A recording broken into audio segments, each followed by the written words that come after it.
আমি মোহাম্মদ নাজিরুল ইসলাম, পেশায় ব্যবসায়ী।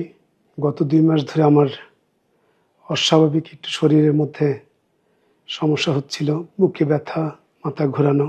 ন্যাশনাল হার্ট ফাউন্ডেশনে ডক্টর অশোক কুমার দত্তকে দেখালাম। ওখানে এনজিওগ্রাম করানোর পরে আমার হার্টে ব্লক ধরা পড়লো 5টা। তারপর এখানে আমার যে সার্জন, কার্ডিয়াক সার্জন এখানকার ডক্টর রাফিউর রহমান, আমার পরিচিত বড় ভাই, ওনার সাথে কনসাল্ট করলাম।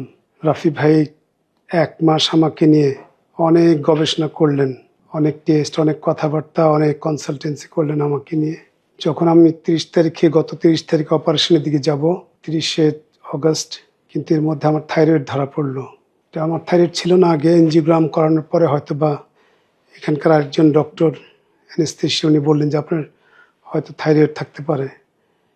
কিন্তু থাইরয়েড যখন টেস্ট করলাম আমি, তখন অনেক হাই থাইরয়েড, 27।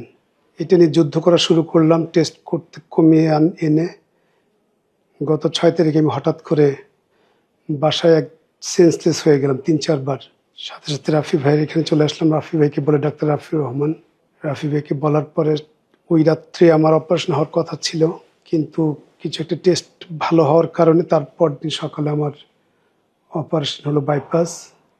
5টা বাইপাসের পরে আলহামদুলিল্লাহ সাকসেসফুল অপারেশন। এটা আমি জানতাম না আগে। এখানে ইউনাইটেড মেডিকেল কলেজ হসপিটালটা এখানে অবস্থিত, মাদানী সাঁতারকুল।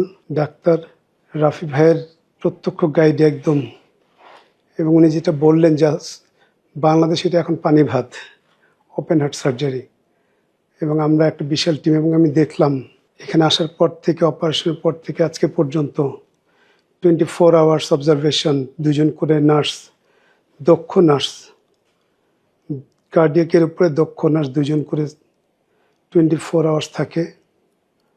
রাফি ভাই, মুফাসসর স্যার, আজকে কিছু কিছু ডক্টর আছেন, শুভ্র স্যার, ওনারা 2-3 ঘন্টা পর পর এসে দেখে যাচ্ছেন। এটা আমার জন্য একটা বিশাল পাওয়া। আলহামদুলিল্লাহ ভালো আছি, দোয়া করবেন আমার জন্য।